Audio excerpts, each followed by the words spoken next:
Salam Bapak Ibu yang saya kasih dalam Tuhan Yesus Kristus. Bersama saya Pendeta Dr. Mundar Daliman.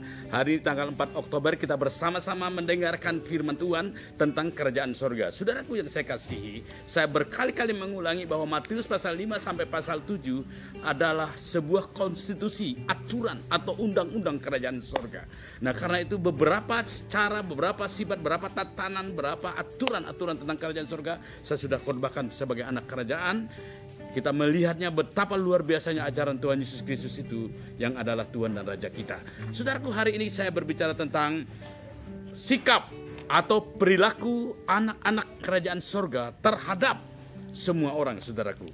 Ada sikap atau ada 3 perilaku yang harus dimiliki oleh anak-anak kerajaan sorga kepada semua orang. Yang pertama, sikap atau perilaku yang pertama adalah anak kerajaan sorga tidak boleh berperilaku sebagai hakim terhadap semua orang. Dengar baik-baik. Yang pertama, anak-anak kerajaan sorga tidak boleh berperilaku sebagai hakim kepada semua orang atau kepada siapa saja. Karena apa? Karena yang menjadi hakim itu adalah hanya Tuhan saja. Saudara, di dalam Matius pasal 7 ayat 1 dan 2 itu, silakan. Jangan kamu menghakimi supaya kamu tidak dihakimi. Karena dengan penghakiman yang kamu pakai untuk menghakimi, kamu akan dihakimi dan ukuran yang kamu pakai untuk mengukur akan diukurkan kepadamu. Ya, jadi jangan menghakimi. Anak-anak kerajaan surga tidak boleh berperilaku sebagai hakim. Ini adalah perintah Tuhan. Mengapa? Karena di dalam pasal lain Paulus mengatakan selain daripada ajaran Tuhan Yesus ini, 1 Korintus pasal 4 itu Paulus mengatakan, aku tidak mau dihakimi oleh siapapun. Oleh manusia tidak boleh menghakimi aku, karena yang menjadi hakimku adalah Tuhan itu sendiri. 1 Korintus pasal 4 ayat 3 dan 4 itu, saudaraku. Bagiku sedikit sekali artinya, entahkah aku dihakimi oleh kamu atau oleh suatu pengadilan manusia. Malahan diriku sendiri pun tidak kuhakimi. Sebab memang aku tidak sadar akan sesuatu, tetapi bukan karena itulah aku dibenarkan. Dia yang menghakimi aku ialah Tuhan. Ya, jadi Paulus mengatakan, selain daripada ajaran Tuhan Yesus ini, Paulus mengatakan dia tidak mau dihakimi oleh manusia manapun. Karena seringkali manusia mengkritik dia, menjelekkan dia, menindas dia, bahkan buat segala sesuatu menghakimi Paulus. Lalu Paulus berkata, aku tidak mau dihakimi oleh manusia manapun, karena hakimku adalah Allah. Dengar baik-baik. Bukan hanya Paulus, tapi Yesus telah meletakkan dasar kita tidak boleh berperilaku sebagai hakim terhadap siapapun. Karena hakim itu hanya adalah Allah saja. Yang kedua, hakim itu adalah Allah itu adalah. Yang kedua, kita tidak punya kualifikasi sebagai hakim, saudara. Tuhan tidak menunjuk kita sebagai hakim terhadap sesama, tidak. Bahkan Tuhan melarang kita. Berikutnya, mengapa kita tidak boleh menghakimi selain daripada penghakiman adalah Tuhan. Selain kita tidak memiliki kualifikasi sebagai hakim, tidak ditunjuk oleh Tuhan menjadi hakim, kita juga akan dihakimi, saudara. Karena penghakiman yang kita berikan kepada orang lain akan diberikan kepada kita. Karena itu jangan menghakimi. Yang kedua, perilaku yang kedua oleh anak-anak kerajaan adalah jangan berperilaku munafik. Di dalam ayat ketiga dan keempat di situ dikatakan supaya anak-anak kerajaan tidak berperilaku munafik, saudara, terhadap orang.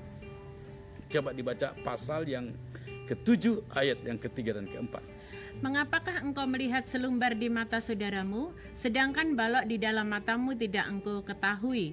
Bagaimanakah engkau dapat berkata kepada saudaramu, biarlah aku mengeluarkan selumbar itu dari matamu, padahal ada balok di dalam matamu? Ya, ayat yang itu ada, jangan kamu menjadi orang yang berperilaku munafik. Seolah-olah kita ingin mengeluarkan masalah orang lain. Seolah-olah kita ingin menilai orang lain. Sebenarnya ada kaitannya dengan yang pertama tadi. Munafik itu artinya mencari-cari kesalahan orang lain dengan cara untuk membenarkan diri. Dan saudara dengar baik-baik. Jangan berperilaku sebagai orang munafik. Mencari-cari kesalahan orang lain untuk membenarkan diri. Saudaraku, saya melihat banyak orang berperilaku orang munafik ini, baik di muka, jelek di belakang. Ngomong sana ngomong sini, ingat lidah kita menguasai hidup kita. Jika perkataan baik keluar dari lidah kita, maka kita akan diselamatkan oleh perkataan itu. Yang ketiga, saudara, perilaku anak kerjaan yang ketiga adalah kita harus berperilaku menjadi saudara bagi orang lain. Kalau kita melihat ada kesalahan orang lain, kalau kita melihat ada masalah bagi orang lain, tetapi Alkitab mengatakan di dalam ayat 5 itu, sebenarnya ada kaitan dengan bagian kedua tadi, ayat 5, silakan. Hai orang munafik, keluarkanlah dahulu balok dari matamu, maka engkau akan melihat dengan jelas untuk mengeluarkan selumbar itu dari mata saudaramu. Ya, jadi mata saudaramu. Jadi apa perilaku kita terhadap saudara-saudara kita yang lain? Perilaku kita terhadap saudara yang lain adalah kita menyelesaikan masalah kita. Kalau kita melihat ada kesalahan orang lain, ada melihat kekeliruan orang lain, atau ada melihat dosa orang lain, maka di dalam Amsal pasal 27 ayat 5 itu sebenarnya kita harus menyelesaikan persoalan diri kita dulu, baru kita menegur orang lain. Artinya menjadi saudara bagi orang lain, bukan sebagai hakim, bukan sebagai orang munafik, tetapi kalau ada kesalahan orang lain, kita lebih baik menegur dengan cara melepaskan balok yang ada kita, menguduskan hidup kita, melihat kesalahan-kesalahan kita juga. Nah, dengan ada kesalahan kita, kita menjadi saudara, menasihati orang itu kalau ada kesalahan orang lain. Amsal pasal 27 ayat 5 di situ dikatakan. Lebih baik teguran yang nyata-nyata daripada kasih yang tersembunyi. Orang munafik selalu berperilaku kasih ciuman yang mematikan. Kasih yang mematikan. Tetapi perilaku anak-anak kerjaan surga yang tiga menjadi saudara. Jadi lebih baik teguran yang nyata-nyata daripada kasih yang tersembunyi, saudaraku.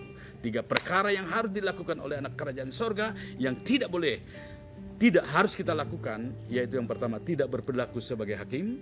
Yang kedua, tidak menjadi orang munafik, mencari-cari kesalahan orang lain atau membenarkan kita dengan mencari kesalahan orang lain. Dan yang ketiga adalah menjadi saudara bagi sesama kita, menegur, menasihati, berikan teguran yang nyata-nyata dengan kasih yang benar. Jangan kasih yang munafik atau menusuk orang dari belakang, saudara. Tuhan memberkati kita. Halo, salam, selamat berhari Minggu.